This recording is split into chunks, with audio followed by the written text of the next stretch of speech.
Welcome to the Feed the Soul Company podcast, a space I've created to share my story and to encourage you to share yours.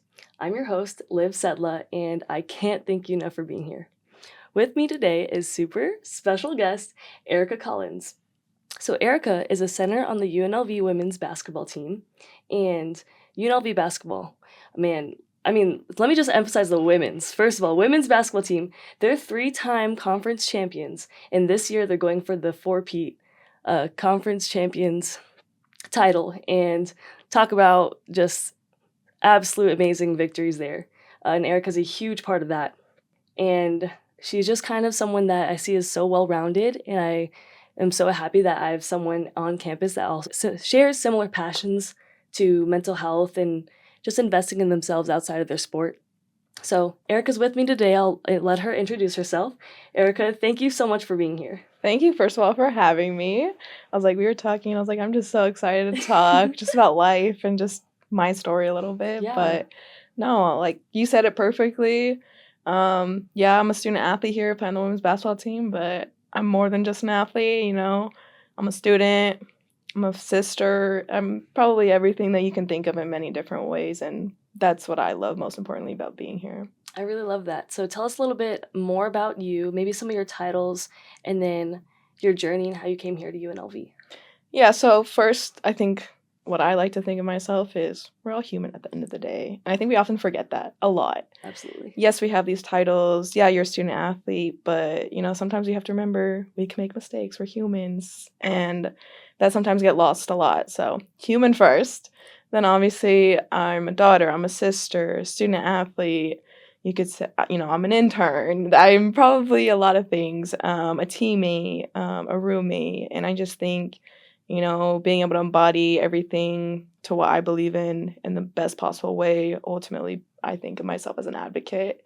That's probably one of the biggest words that I would consider myself. But yeah, I think just for me, when I came to UNLV and my journey of being, getting to this spot was where could I feel like I was at home and not just the basketball piece of the sport was I just wanted to feel like at a home away from home. Mm-hmm. That was the team, that was the coaches, I wanted to feel very supported.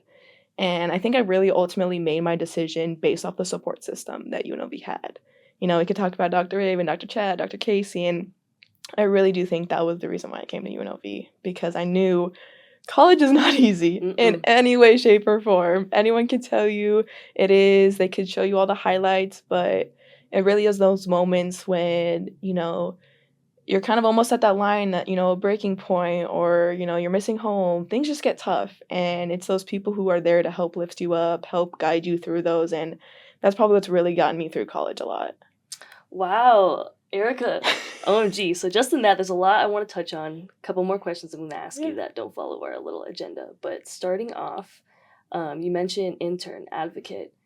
I mentioned Erica was very involved in these other groups on campus, but Erica's also very involved off campus and does way more than I was like, so Erica's going to tell you a bit more, but she's able to do internships and work, and I texted her for this episode like, hey, like, what time do you want to do this? And she was like, oh, well, work's busy, this is busy, and this was not even related to being a student athlete, so I was like, this girl is working. So tell us a little bit more about what the workload that you carry that's not just being a student athlete. Yeah, so for me, I'm passionate about sports, but I also knew sports is going to end at some point, and I didn't want to be, coming up on my last year and not having done anything. And so I feel like I was very proactive in trying to find internships and getting them, and so I was lucky enough to get one during summer. Now, essentially, it was a full-time job in summer where it was 40-hour weeks. The schedule was waking up at 4 o'clock, getting done at 3, so a very different type of schedule for me. And then having to work out individually with our strength coach, no team workouts at all. So I was very away from the team in summer, but I think just, being able to have conversations with your coach, asking for those opportunities, more than not, they're not going to say no. Mm-hmm. As long as your schedule's aligned and you're willing to put in the work. I think if I maybe was someone who lacked in certain areas, my coach might have been a little bit hesitant, but, she saw how proactive I was in different areas. She trusted me to do that, and being able to get work on on my own time. But fast forward, now we're in the fall. We're kind of getting into school, season starting. I had another opportunity to take another internship. And this one kind of fell in line a lot with more what I want to do in the future, and it was sports and special events. And they wanted a student athlete specifically. They were going to work around my schedule, and I said, great. And so I took that internship. And so, yeah, the schedule, this is it's very interesting. Yeah. They're very flexible, which I love, because there'll be days where I work 4 hours, come to the gym, practice, go to school, but then there'll be days when we have off and I'll work all 8 hours. Just getting little experience here and there. And obviously, when season ends, it'll be more hands-on. But I think just, as a student athlete, we often forget that we do have a different skill that a lot of people don't. And that's just all of the experience we learn and the lessons within our sport is so transferable to the working world. And we often wait so long to put that to use, where it's like, no, you can do both. Yes, it's tough, like there are days where I'm doing work, school, and practice, and it really is a lot. But as long as you enjoy it, like I love going to work. I don't think I ever would have said that even as a 20-year-old student athlete, because we often think of our work as like practice, as playing games. But I think as long as you love what you do, you're not gonna find it drowning you, or oh, it's a lot. Like my coach will always come up to me and she's like, are you okay? Are you getting enough sleep? Are you focusing on yourself? Like Aw. you need to do you. And I was like, honestly, my outlet is work because I love it so much. Like it's what I want to do. So I pour everything into that because that means something to me. And so, I think as long as you find something that you are so attached to and that you love so much, you're not going to look at it as work necessarily. I really love that. So many parts of that I could probably add on. Starting off, I want to, just for the listener's sake, I want to comment on her experience. It's so unique because um, Erica is not a senior. Like she's finishing up at undergrad this upcoming spring, Yeah. but technically she's been at UNLV for 3 years. 3 years. So in these internships she's been taking up, it's like, I remember she was a sophomore and I think you had one. So it's like Yeah. she's like attacking it so early, and it's like she's handling this like I was looking for internships as a senior and like, oh, I'm done with volleyball. But Yeah. like I can't imagine the workload having to do all of it at once. But the way you speak about it, you're just so this yes mentality. Like, Yeah. okay, this opportunity came up in season, but like, hey, I love every aspect of it and I'm gonna pour myself into it. Yep. Like, what a great mindset to have, especially during season, which is a tough time enough for athletes to be Yeah. like, to be grateful for those different types of things. And I know it's easier said than done some days, but it's really cool hearing about you speaking about your experience and just like how almost grateful you are to be in this moment. Oh yeah, and I think my parents taught me well that, you always keep your options open. I think that even goes being recruited. Even if I knew I wasn't going to an East Coast school and this East Coast calls me, I didn't always say no necessarily right away because, you got to keep your options open. That coach could be somewhere else the next day, or, they could be on the West Coast where I maybe want to be. And so I think it's just always, I kind of look at that in everything I do. It's, okay, yes, I may not have the best relationship with this person, but I'm always going to be cordial. I'm always going to be respectful. And I think that's very transferable to the working world. You're going to have people you don't see eye to eye with. You got to respect them. They're your boss or something. And so I think just always seeing that you can keep your options open, but always do what you want to do at the end of the day. You also mentioned that you were an advocate. Yes. Talk a little bit more about what that means to you. I think for me, being an advocate started really young, ironically. And I think I really have to kudos my high school teacher, Michelle Chiodi. I was in student body probably since like 8th grade. I've always loved leadership, and if it came natural to me, I don't know, but I just really embraced it. And so I had been struggling in high school, and I finally eventually like opened up to her and told her my story. And being in a leadership class, she asked me if I would share my story with the class, which at first was like, I'm a 14, 15-year-old kid, and I have seniors and juniors in this class. I think I was a sophomore at the time.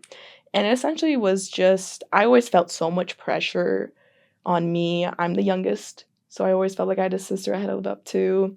All the expectations she had, I feel like I had to live up to. on top of that, I felt like I had a coach that was just played in my mind way too much, very psychological mind games that we Mm-hmm. all know are not healthy. Yeah. You know, you felt like I always had to look at him for like reassurance every time I did a drill. Oh, is that how you wanted it? Or, you know, just always feeling I needed their acceptance. Like I wasn't good enough for myself. You know, I needed that person to approve of everything I was doing. And I felt like I just carried that a lot in high school. Like I was just never good enough.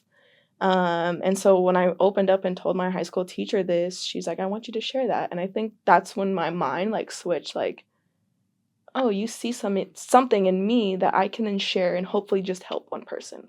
Just one person. And I think that's when I became an advocate. I shared my story and everyone was crying at the end. I was even crying.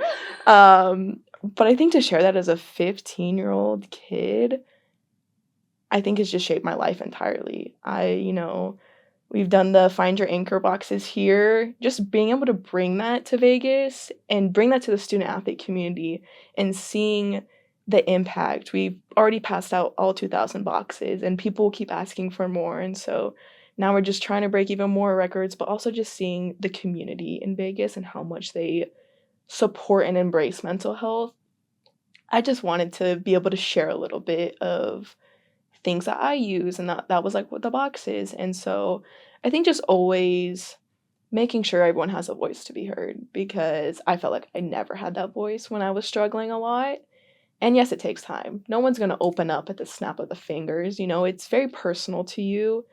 And I think just people really underestimate how powerful speaking up is. And, you know, if it wasn't for literally the first person I saw speak up about mental health was Kevin Love, and that was an NBA player, nevertheless a male, which it's starting, you know, we're breaking the stigma day by day, but at a male when I was 15, so that had to have been, I don't know, 2018, 2017, that's still pretty unheard of. Mm-hmm. And so, you know, just seeing one person do something then gives you the courage to do it as well. And so I think that's really how I became an advocate. Erica, I'm so glad you're here. And again, there's so much wisdom you have. You speak like, especially being so young and just in that story, like you're wise beyond your years. You have so much to share, and and I'm so glad that you're on here to do that. Um, Maybe what's some advice to the listeners who don't feel comfortable yet taking that first step and sharing something or opening up? How would you encourage them to be more vulnerable? Yeah, so I definitely don't do what I did. You don't have to speak up in front of 60 people. That you definitely don't have to, but I would say definitely a friend, a family member, just one person is really all it takes. And I really do think, you know, you just have to trust yourself. And, you know, it always for me was like, oh, these people aren't going to care what I have to say. But no, they really do. If they love you, they will care. And I think just understanding that you need to talk to someone who loves you and at the end of the day is going to be for you. And, you know, at first that was my family. And I was scared. Trust me. Like, there were nights where I'm like, I probably was struggling for 2 years before I really told anyone. But I also think I kind of was forced to tell people because it was my sister who ended up like catching me at practice, just like break down. Um, so that kind of like forced the conversation. Mm-hmm. So I definitely say don't do that. Don't wait until it gets, you know, to be almost too late. And I think we're at a place in the world where you're now able to have those conversations more frequently, and people are now adapting and, you know, ever changing to those conversations. Because I know it scared my parents a lot. They were like, oh my God, what is wrong? You know, and they thought it was them at first. But I think just really being able to trust the person you're talking to and know no matter what you say, if they really do love you, they're going to care and they will be there to support you no matter what. Like I think even my like close friend group, like travel ball friends when we played basketball, and they're like, oh my gosh, like I'm here for you whenever you need a call. And you know, even at that age, like that just says a lot. So friends, family, they're always going to be there for you and listen. I really love that answer. As you're speaking, I'm reflecting on my experience in high school, and I think just hearing you say, even in the last answer, like, um, just feeling all these feelings, like compiling, and then like waiting to this big point. Yeah. Like I often do that too. Like I'm like, oh, it's just a little thing, I'll let it go. But then like it's like, do I really let that go? Because I'm now I'm frustrated at something that was really small later on, but it was really just a culmination of all these little moments Yeah. building up. So like, I guess to add to that answer, like, yeah, it's so huge. Just even if you don't think it's that big, just pull someone aside that you're close with, like, hey, just this is bothering me, or this, I don't feel right about this, or you know what, this kind of, sucks, or whatever Yep. it is. It's like those little moments are really like more important than you think, and you might feel dumb for doing it. Like I remember one time I was in the locker room, and I literally was sitting in the middle of the locker room with my teammates, and I said, "Guys, I'm sad," and they're like, "Why? No, let's talk about it, whatever." And I Yeah. was like, and then I don't know. I know most people probably won't do that, but I think it doesn't have to be like a so heavy and like Yeah. culmination of things. Like yes, it can get to that point, but those like little like bursts like to kind of relieve it sometimes helps. And it sounds like when you answer like, hey, finding the people that you trust, because it's like, yeah, if you're listening to this, there's I can probably name at least a handful of people that care about you more than you think, Oh, yeah. and like you're loved more than you know. So um there's always going to be someone for you, and just sharing that message. And to add on to that, it just popped in my brain, Mm, because I was talking to someone about this we often say hello to people and we ask, "How are you?" And every time it's, "I'm good, how are you?" It's such a quick answer. yeah. And that's the moment that you speak up and say, "I'm not okay." And that's the actual conversation where you pull someone inside and really uncover what that person is feeling. I often think, it's just a quick hey bye, like, and I think it's just lost. Our emotional connection to people is being lost, and maybe it's because of our phones. I don't know. It's probably because a lot of things, But there's a lot. but I really do think that just emotional connection and the greetings that we greet people, that is probably that moment to speak up because it's so lost every single time. I don't know how many times I hear, "I'm good, how are you?" Like, no, I really want to know how you are. What's going on with your day? Did you have a good morning? Did you not? Did traffic make you mad? I don't know. I want to know something to really see where your head is at, because we just say such a quick answer so we can either avoid the question or we can just move on and get on with our day. What a great thing to bring up. So I feel like I'm also victim to that. Like, I'm good, how are you? And it's like such a quick answer, Yeah. but that's such a huge thing to say, especially in a world that like is that's so common to do. We've kind of gotten into talking about mental health, like how you're an advocate, things going on in our world, and Yeah. how we are. And I want to bring it back to you for a second. Yeah. Um, if I were to Google Erica Collins, what's something that wouldn't come up but is important to you in your story? Ooh, that's a tough one. Honestly, I would probably say my support system. I think often, yes, I'm who I am. You'll probably find things, but it's the people who are always behind me, pushing me.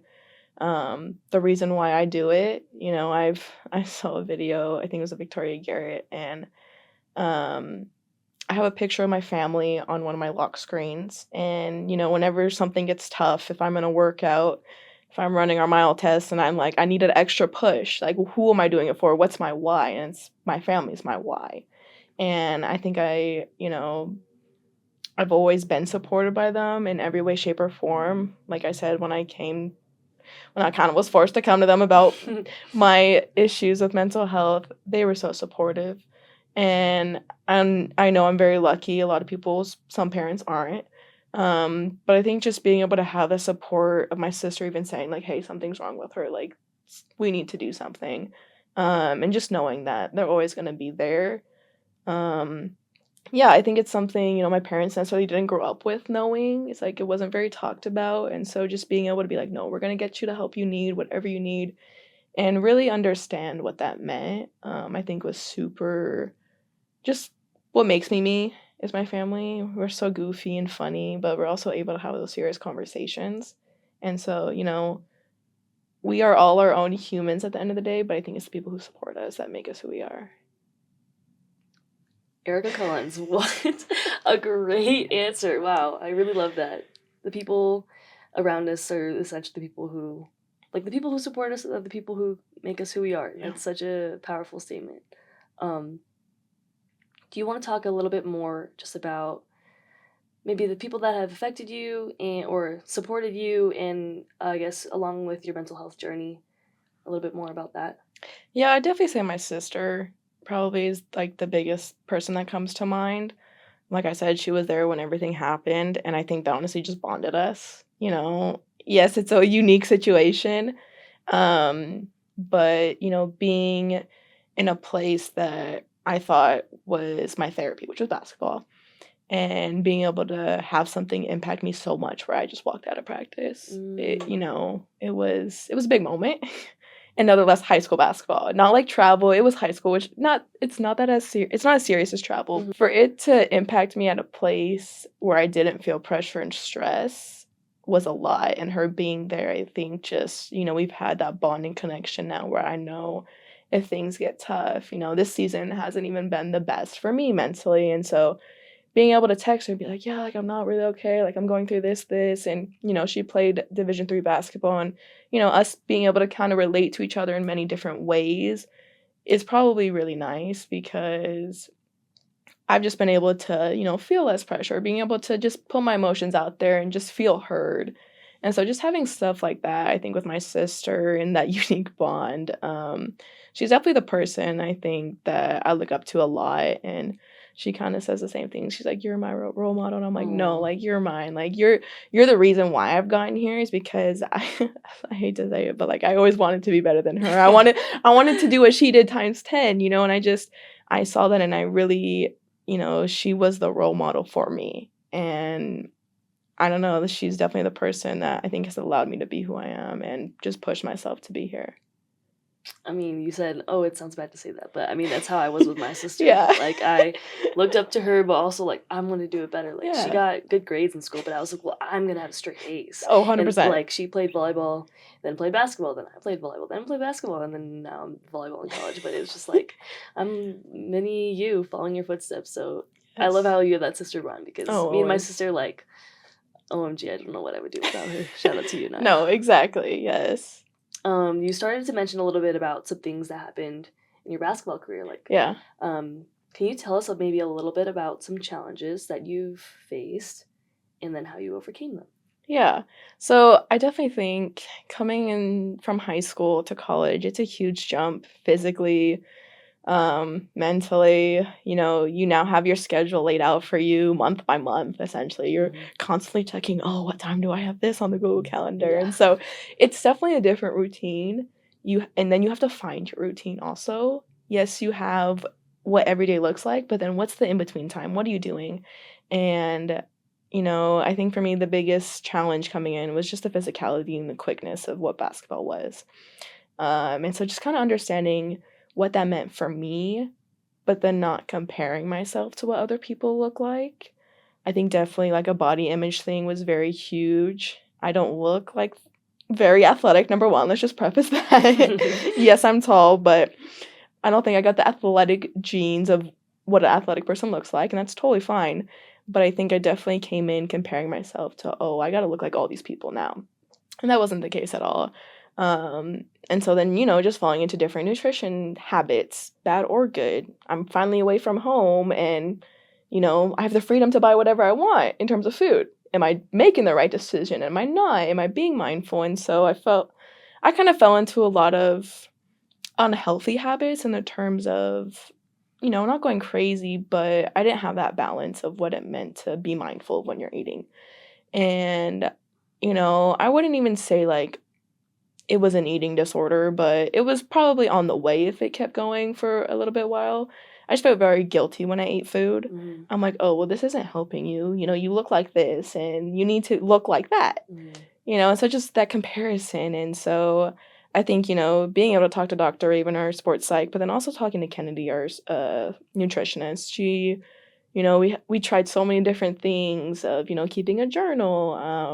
But then it was always like, oh, I feel guilty when I eat. And it just kept going back to that. And so I feel like I'm at a place now where I'm aware of what I'm eating, but I also let myself,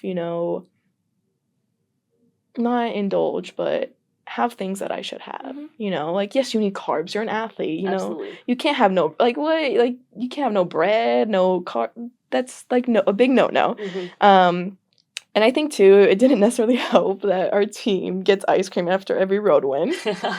And you guys win a lot. Right. So it doesn't help when we're getting ice cream, and I feel like because I didn't play or I didn't get in the game, I don't deserve ice cream. That was a big thing for me. And so, now it's like, okay, wrong. I worked, in practice, the shoot around. I've now had to find unique ways to get that work in to feel that I deserve that.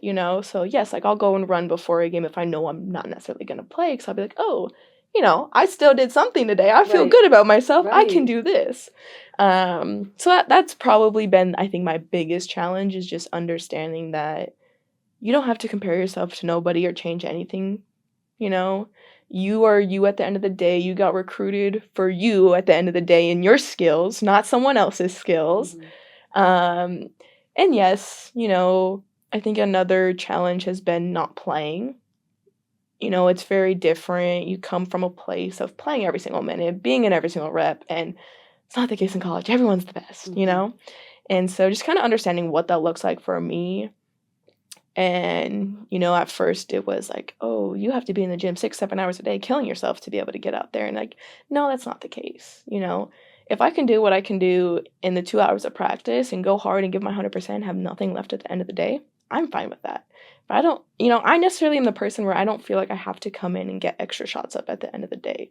Yes, some people might be like that. You can get that extra work in. But for me, I'm going to be dialed in for those 2 hours, give 100%, and then I got other things to do. But not that they're not more important than basketball, but I gave my 100% and that's it. I will feel at peace with that, because now you're at the point where you're just going to go overkill, and it's just, then you do have that unhealthy relationship with basketball. To each their own, everyone has their own balance. But I think for me, it was just, that's my time to do it and be fine with it. Yes, if I have a bad day, I'll reflect on it and move on. But yeah, I think not being able to play or have the playing time that I wanted, I also self-reflected and be like, okay, well, why am I not getting that? And also have that conversation with my coach. But I've learned to enjoy it. Everyone looks at me on the bench and they'll see their pictures, like I'm your biggest cheerleader. And honestly, I'm fine with that, because if there's anything anyone will say at the end of the day or remember about me, it's not how many points I scored. It's not how many assists or blocks or rebounds. It's who I am as a person. And that's who I am. I just want you to know that I'm a good human at the end of the day, and I'm just, an outgoing person. I don't really need you to know how many points I scored. Who's going to remember that? It's like nobody. When you go to your employer and yes, they see your resume, but do they really care about what grade you got in high school? No. They just care about who you are. And so, I don't know, I think that's why I'm fine with not playing as much. I still get the reps in practice. I'm sure my time will come, and that's fine in any way, shape, or form. If they need me for 2 seconds, because someone's in foul trouble, I'm there. I'm always ready. But I just know that I will do whatever my team needs for me to win, and if that's doing what I'm doing right now, that's fine. And so I look at it more as a team goal than a self goal. Erica, thank you so much for sharing that. There's a lot in there that I just, there's like, okay, that was such a good moment. And there. Like, first of all, thank you for bringing up and opening up about, like, the body image issues. Like, that's such a common thing I think we see in college, but nobody talks about it. Yeah. And, okay, maybe here and there, but, and to relate, I'm coming in, I don't look like I can jump the highest or whatever, or lift this much weight, but it's like, an athlete's an athlete, and maybe our body types are different, but it's okay. And so I definitely like different, but it's like, that's so real. Yeah. And then also I really like how you brought up the playing time thing. So I'm gonna make another episode dedicated to my volleyball career, but before I get to that one, it's just kind of like, playing time, I think, is such an interesting topic that I think I keep dancing around in my podcast, quite honestly. Like, some people I've had on my podcast play a lot. Some people I have don't play as much. But I think I really want to talk about it with Erica right now, because I'm so for it. She brought it up, so let's do it. So let's it's go. Like her talking about playing time. Like, I don't think you realize how much that or for me, it was like how much it affected my identity coming in. Mm-hmm. So I walked on at UNLV and I thought, okay, I'm not expecting to start right away. And so I feel like based on the course of my time here, freshman, sophomore year, I just felt like, okay, I need to get my life together. I need to be healthy. Yeah. Once that's in a row, then I can focus on volleyball. But then when that happened, junior, senior year, I felt like I was at a place where I could focus on volleyball. It was like, I'm still not getting the minutes I want. And it's like, it's really hard for me to think that I'm capable or I'm doing the work, or because I'm at practice, I'm doing technically what I'm supposed to. I'm working, I'm showing up, doing all these things, but it's like, why am I not getting the minutes? Yeah. So I love how Erica talks about it. It's like, I'm going to come in, give what I can in those 2 hours. If for some people, if you want to do extra reps after that, that's up to you, but this is the time I'm going to give, and this is what's good for me. My junior year, I didn't understand that. I was like, okay, well, I'm in here for 2 hours and I'm working hard, but I feel like, that mistake I had at that part of practice, no, I have to do extra reps after that to make up for it. Yeah. So, and mind you, it was a mistake. It wasn't like, so it's like I didn't understand this balance of, okay, time in the gym, now I can take my time out of the gym. And then after, I brought it home with me and it weighed on me and all these different types of things. So, one, I admire your ability to do that, to separate it. Like, hey, this is what I'm giving. Yeah. It's good enough. And it's not to say that you're not working hard. Oh, yeah. Or that you're doing less than what you're supposed to. Like, you are absolutely showing up and giving it. Student athletes, you show up, good attitude, good effort, that's enough. Exactly. Like, to be perfect or to expect anything else, it's like, you know what I'm saying? Like, yes. So then my senior year, I felt like, okay, maybe I'm getting more of a balance in that. But again, the playing time wasn't rewarded with how I thought it was going to be, which I'll get into more of that later. But I just really, really, really loved how you talked about, okay, yeah, this is the playing time. This is what's going on. But it's like, that doesn't change who I am at the end of the day. I want to ask you this because this is something that I really struggled with my time here. At the end of the day, we know this as a fact. The points you scored matters. The rebounds you get doesn't matter. Yeah. All these stats don't matter. Mm-hmm. But that's when college is done. Or for me, it was when my college career is done. Yeah. So I struggled a lot in my junior and senior year. And my head coach even told me this. Like, Livy, these are the things that are not going to matter. Yeah. And I'm like, but that's what I'm in right now. Right. Like, this is what I'm dedicating my time to. This is what I'm working hard for. Yeah. So how are you going to tell me it's not going to matter later, but I'm in it right now, and it matters to me now? Yeah. So how do you, I guess, has that thought come up for you? How would you navigate that? Yeah, because I think when I came to terms with that, I was like, wait, am I just giving up on myself? I thought that, I was like, wait, I'm not quitting on myself. But no, I think it's important to you and it's in that moment, but it's not everything. Yes, it's important to you, but it's how important to you is it? Is it, is of high importance? Maybe it is, and maybe that is your everything. But like I said, I'm more than an athlete. I'm an intern. I'm a student, and so there's other things that I balance my life out with. So I'm able to not put all my mind and thoughts into one thing. Mm-hmm. Where maybe my freshman and sophomore year, I was so honed in on that, and maybe that's what was causing not a lot of it, but some issues within myself. But I think, you just have different outlets and different things. And I think also just, I don't know, I think, like you said, having those conversations, and your coach said it wasn't everything. So, I don't know. Sometimes, I don't even know how to say it. That's okay. Take your Sorry. time. I'm really trying to get this thought through, and it's not coming to me. Come on, thought. Think. Oh my God, can you say your question again? I'm so sorry. Yeah, basically I was just asking, how would you deal with these thoughts of like, okay, I know it was kind of a long-winded question. Okay, wait. But I was kind of like along the lines of, it doesn't matter. It's not everything, but it's a big part of my life right now. Yeah. So I think too to that is understanding that you play a team sport, and that for me was a lot. Is what does my team need from me? And if that's cheering for every play, if that's, in practice, bringing the energy or whatever, and that's what's going to help our team be dialed in, that's fine. Because at the end of the day, it is a team sport. And yes, I have my individual goals, and I obviously want to reach them, but I want to be an individual. I would have done track, swim, And obviously, we are in team sports, and so just understanding that at the end of the day, I need to do what's best for the person that's sitting next to me or sitting to the right or to the left of me. And so I always think that, in different decisions, I'm like, our coach says it, and it sounds like a broken record now when I'm saying it, but it's like, what helps our team win? She always says, is pulling an all-nighter going to help our team win? Is going out on a Friday night going to help our team win? And so I always sometimes our team thinks that's a little crazy, but I really do take what she says seriously and very literally sometimes. And I think that I look at that and that mindset is like, oh, does this help our team win? And so, I don't know, I look at it in that lens of, sometimes you have to look at the person sitting next to you to really kind of push past your own individual kind of goals.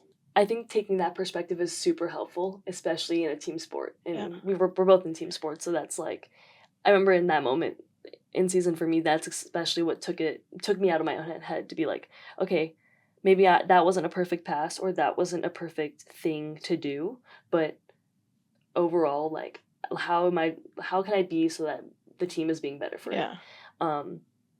But this is kind of selfish, and I could tell you're a very selfless person. You're the biggest cheerleader. You've done it for years, but like that kind of gets to you at some points. I know for me, at least, I was like, I'm everyone's cheerleader. I'm giving my all to everybody, giving everything. I'm a servant person, but then it's like, but when is it about me? Right. It's like, I love the team success, and genuinely I'm a person of like, I don't like the spotlight. Like sometimes I get some people give me praise for my podcast and I get uncomfortable and it's like, wait, what the heck? No, it's like, and it's my support.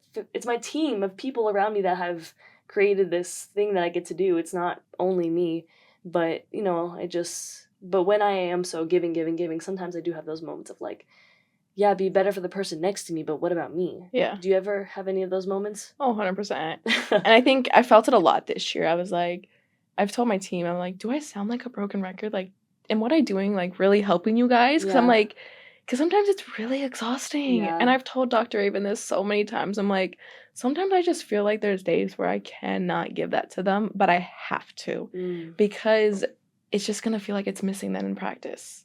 Especially in practice. Like, I'm probably the loudest person out there, but I'm not on the court half the time. Or, maybe not half, but 20 to 25% I'm maybe not out there. And so sometimes I'm like, do you guys really hear me? Is this helping? And I always wonder. And it definitely does. Like, I do get feedback from them. I ask them. And I think just having that relationship of being able to ask your teammates those questions. But it gets exhausting a lot because you're like, when do I get to take the break of not being everyone's cheerleader? Like you said, when is it about me? And I think when I look at that, I then kind of switch or flip my switch, and that's when I go into my work mode. I'm like, okay, now it's about me. Now it's the work I do, because I know I have more impact in that way or in that part of my life. And I think, you said it, you kind of get a little shy when people ask you about your podcast, and I feel like I'm very similar in the way of, you asked me, like, what are some of your titles? And I'm like, I don't feel comfortable sometimes talking about myself, But I think, in different aspects of my life, I'm able to flip that switch and be like, no, now it's about me. And I think maybe it's because I know I came into college knowing I wasn't going to be the best basketball player. Like, I already had that in my mind. And I think, even being here, I'm like, okay, I'm not going to the WNBA. I'm not playing overseas. I'm not being this all-American type of person. So I've kind of been able to understand that that's not my role, and being able to understand what my role is on the team and how can I do that every single day to the best of my ability. Yes, there's some days where I'm not 100% able to give people energy, but then I'm able to have that conversation with my teammates being, hey, I need you to pick me up today. Because sometimes that's what it is. It's someone picking you up or you picking someone up. And I think that's how I'm able to really just kind of balance that. But there's moments 100% where you're just like, damn, this sucks. This just plain out sucks. Like, I'm cheering you on. It should be the opposite way around sometimes. But hey, it's just okay. Once in a while, please. Right. But I think it's just then knowing, like, I see it in the pictures or like even the video when we watch our team highlights is, yes, I'm everyone's biggest cheerleader, Mhm. but then when I go in and I, do it, they're my biggest cheerleader. Mhm. I'm gonna kind of brag a little bit. Please do, please. This Because is I your don't get it. space. Like I said, we don't get to do this a lot. Yes, this is your space to do it. But it just happened in our Thanksgiving tournament. I came in like in the second quarter of the UCF game. And yes, everyone cheers like when people come in and out, right? Like, oh, that person did so good. But I could you not. We played in Thomas and Mack. Every single person was like cheering for me when I came in. Like it was loud. Like no one else when they came in, like it was loud. And When Erica so Collins got in. but to my parents, they were sitting next to Lindy's mom, and Lindy's mom said to my dad, crowd favorite. And then she was like, my favorite. But I think it just goes to show you, though, at the end of the day, if you make connections with people, they're going to cheer for you no matter what, no matter what the stat sheet says. Mhm. And that's my biggest, I think, role and impact is just being able to be a good person, that person at the end of the day. Erica, okay, so I just want to share, because as Erica's sitting here telling her story, it just makes me realize a point I want to make for Feed the Soul Company, especially where I'm at with it right now.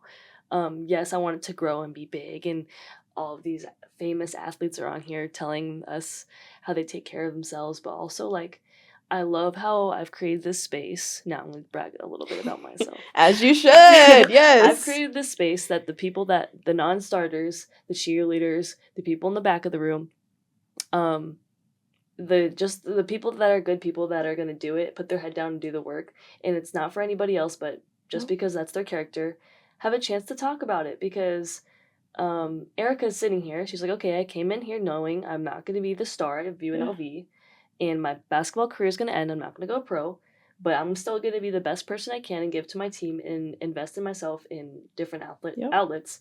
And I'm just so glad you're here, because it's like, yeah, there's so many more people like us that don't get the chance to share what we do. Yes. And I'm just so glad you're being so open and just telling us so much about you, and even bragging about yourself a little bit too. Well, and kudos to you, because I wouldn't have the courage nor probably the time of day to do something like this. So I really do put your hat off, because like you said, you're giving a voice to people who don't necessarily have that spotlight or have that voice, and that is something that is so powerful, and I really appreciate it. Oh, Erica, okay, wait, we're not even at the end of the episode yet. Wait. Where do we want to go now? So wherever you want. Wherever the wind flies, or that's the saying.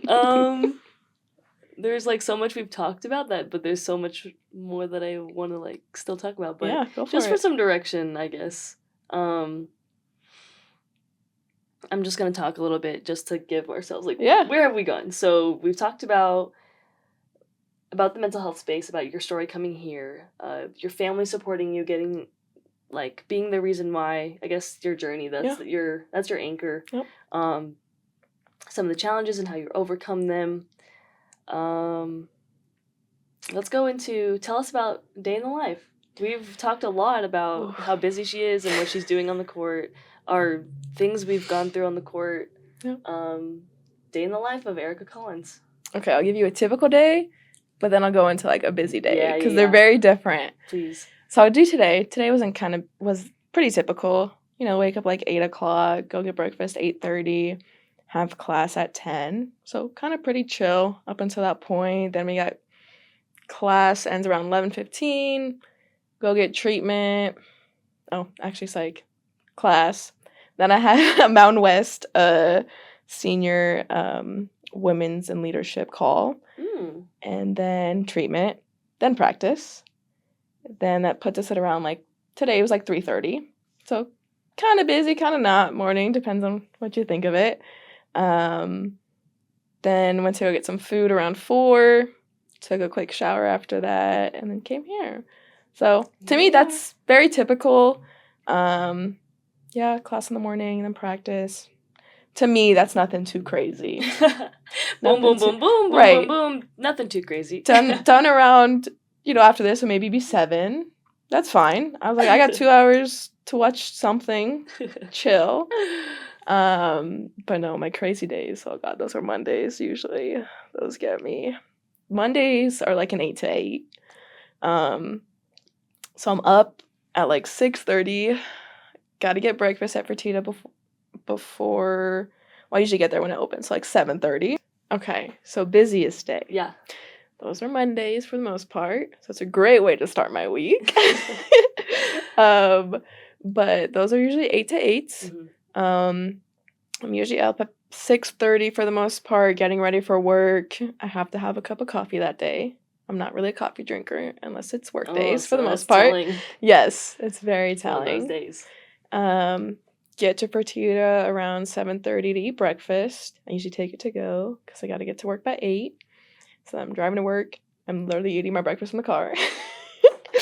And then from there, I work usually Mondays 8 to noon. And that could be a lot of different things. It could be doing Excel sheets, filling out different hotel contracts,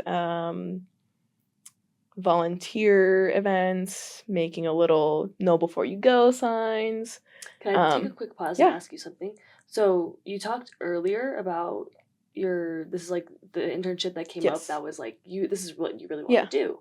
Can you tell us a little bit more about what you want to go into? Yeah, so I want to go into planning sports events. Like specifically, I want to be kind of a manager for overlooking events at a stadium. So like an Allegiant Stadium, a T-Mobile. And so where I'm at right now, the Las Vegas Convention Center and Visitors Authority, is I'm a sports and special events intern. Oh, cool. And so I'm kind of able to see behind the scenes and, what it takes to get an event fully planned. That's literally the hotel contracts, where they're staying at, the venue, what does the venue need, different signage. Like literally going on right now here on campus is the NCAA D3 championships. And so like on Monday, yesterday. Oh my God, yesterday. We were out there on the soccer field putting up signage for the tournament. And so it could be stuff like that. I've worked with them since I've been there, a hockey tournament. They had 4 Division I hockey teams out here for Icebreaker, and so what does that look like? Like our hot packs in the training room. Like they needed a hydroculator, which is the actual thing that warms up the heating pads. Oh, yeah. So I'm like, oh, that's what that thing is called. And so it's just, the game day operations. What does the minute by minute look like? I learned hockey pucks need to be frozen and never knew that. Oh, right. yeah. I just thought the ice would have made it. Yeah. But okay, that's besides the point. But it's just learning different things and different areas. Mm-hmm. So it's not just sport specific. It's every sport entirely. It's golf, it's hockey, it's soccer, it's going to be basketball. And so getting that wide and very broad range is what I want to do, because at a stadium, you're going to have every sport there. Mm-hmm. You're going to even have concerts there. And so being able to dip my toes right now, so young with so much time left, being able to really figure out what I want to do. I love learning, and that's probably my favorite thing, is just learning something new every day. That's really, really cool. Okay, back into the busiest day in life of Erica. Yes, the busiest day. And so every day at work, because there's always a different event, every day looks different. And I love that, because I don't like doing the same thing over and over again. I'm routine, but in a very unique kind of way. Mm-hmm. I like having the kind of outline of the routine, but I don't like doing the same steps over and over again. Gotcha. And so that's what I love about work. Every day is different, and it's fun. I think our department, there's 3 of us who are still in our 20s, and then the other 3, 2 have been in the sports world for probably 10 years.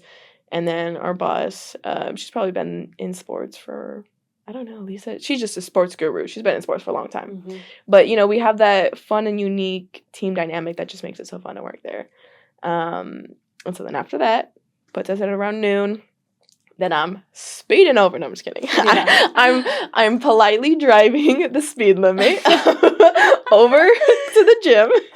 Depends on what time we start. If we start at 12:30, it might be a speed. But usually we start at 1. So come over here, maybe do a little bit of rehab before we start at 1. And then usually it's like 1, 2, I say around 4:30, depends if we have a lift. And then this is when it gets challenging. I really got to push through on these days. Ooh. So we'll get some food after that. But then I got class from 5:30 to 8:30. And that is the struggle. Mm-hmm. yeah, so it's just paying attention for 3 hours for a class. After work, Yeah. practice, and rehab, and all the things. Oh, all of the above. Yeah. And so, yeah, I really get home actually at 9. Literally, I'm carrying bags in the door because I got my work clothes, I got my practice bag, I got literally a school bag, I got everything. So I'm literally carrying bags and bags in my car and through the door, and I just set them all down. I'm like, thank God I'm not touching those bags till the end of the week or till later. Literally hop in the shower, and I'm done with my day. Yes, I'll eat some dinner, but after that, I'm done. I'm chilling. What a day. Wow. And I thought I had a busy schedule. That's the busiest day, though. Ooh. Those maybe are once or twice a week. Nothing too crazy. Well, Erica, given the time, which seems very little, that you have to yourself. Yes. How do you take care of yourself? How do you make it so that you are in a space mentally that you can do it all? Erica Collins, how do you feed your soul? Ooh, honestly, I feed my soul in many different ways, and I feel like depending on the days, it's different. Some days it's literally sitting in the shower just with some hot water and jamming out to some music for whatever, you know. Sometimes it's taking a drive in the car. I just sometimes need to smell the fresh breeze, roll down the windows a little bit, drive down the strip, shoot, on a Tuesday night, like, sometimes you need that. But then honestly, when it becomes a little bit more serious, I feed my soul by just, talking to our sports psychologist. Always the best talks, just makes me sane. Yes. In my crazy world that I have going on, she's able to kind of bring me back sometimes, and it's often what I forget is being very present because I'm a very forward-thinking person, always thinking about the future. And I think it's just being around people that I love. My team, love them to death. Always have the best time with them. Always laughing, and that's the serotonin I need in my life because sometimes I'm just so go. I need to stop and just smile, have a good laugh, have a good story. Sometimes I literally feed my soul by, if it's an off day and I don't have work, I'm probably laying in bed for 4 hours doing nothing, and that's what I need sometimes. I do that a lot. Because that is just, we're so used to this go life that those are the days where I literally will do nothing, and I love them sometimes. And then sometimes I'm like, no, I need to be busy and I need to be doing stuff. I can relate to that. OMG, yeah. But, yeah, I think in a multitude of different ways, my soul isn't just, I don't need just one thing. I think it's being able to find different avenues. I love to read. Surprisingly, I thought I'd never say that in my life. Wow. But yeah, I love to read like self-help books. I have like 10 I need to still read, but I just love being able to understand different perspectives. Just because I read a book doesn't mean I need to fully understand and, change my life to fulfill this book, but it's just being able to understand, oh, I could do this, or maybe I'll try that. I love the Calm app. So meditation, love it. But it's unique because some things don't always, I'll find something that works for a little while and then I'm like, no, I need to change. Journaling, oh my God, that thing is amazing. And literally just writing, I found writing how I feel, because I'm not a confrontational person. And so sometimes I let people's emotions like really get the best of me. And so I just write down what I would say to this person if they would know it's not for me. Like, it's just anonymous. So I'd be like, dear blah, blah, blah, I hate how blah, blah, blah. Just literally writing all my emotions down. I hated how you did this today. Or why can't you be like, And I'm like, oh my God, this is amazing. So honestly, journaling is probably a really big one. But then also being able to self-reflect on myself. Being like, okay, what is something I need to do better? Or what is something I enjoyed today? Something I can look forward to. And I think that is probably something really big in my life, and I love to do that. Just because, it really makes me present and just put all my emotions out there without anyone knowing. Get it all out there. Yeah. I love the way you talk about it, because for me, like, journaling used to be really helpful, but for me, I like things to be very polished. So if I'm going to put it on paper, it has to, like, sound good. Yeah. But it's like, who's going to read it? Like, who's going to care? Like, just dude, why'd you do that? Like, I don't know. Like, I don't know. Like, Yeah. I like how you speak on it and how it helps you. When you say polished, I'm like, I'm over here on the good notes, writing in the messiest font ever, to probably where I won't even be able to read this tomorrow, but it's okay. I'm putting all You're my getting it emotions out out. there. Yeah. And, oh, I love that. Some of the best conversations with myself were on that app. That's funny. That's really funny, actually. And I love that answer that too, because it's not just one thing. It Yep. can be sometimes I don't feel like doing this, but so I'll try this. Yep. So, and I love the comments about the books, because most times when I start reading a book, I'm like, oh, this is, well, now, yeah, this is how it should be, and I'm not Yeah. doing that. And it's like, no, take what resonates, leave Yeah. what doesn't. Yep. This is, it's just another perspective. So, love how you speak on that. Oh, yeah. Erica, that is all of my bold questions for you, but please, if there's anything else you want to share, anything else you want to talk about. Oh, gosh. I'm trying to think. No, I feel like we talked a lot and hit every part. And if there was one thing I think I could leave the listeners with is just always remember at the end of the day, I say this a lot and probably sounds like a broken record, probably said it too many times today, but we really are more than athletes. And understanding who we are at the end of the day and those titles. When you said that, I'm like, what kind of question is this? But it really does, it allows you to think who you really are beyond that student athlete. And I think it's such a powerful question, because I don't think I would have thought about it any other day, maybe. I like to, sometimes we forget, I try to embody everything I say in the best possible way, but, we forget sometimes. Sometimes I forget I'm a roommate. Sometimes I forget I'm a sister, I'm a daughter. And so being able to really think about who we are at the end of the day and what we want people to see us as. And I think that question, it may not have been the most bolded question or, the question you really wanted to ask today, but I think that was the question that really resonated with me the most is, who are we and what do we want out of this world and what do we want people to kind of see us as and know us as? And it's those titles, and being able to carry that with you every single day, I think is something truly powerful. So just always remember who you are, who you want to be. Yeah, I think that's what I would leave you with. For context, I send the people who come on my podcast some questions just to think about before they come on. And my big question is, Erica, introduce yourself. Tell your chance to tell us who you are. I've said who I know Erica's to be. She's probably a good teammate, a cheerleader. She's on the women's basketball team, but tell us who you are. And then I have a question in there that's, oh, what are your labels?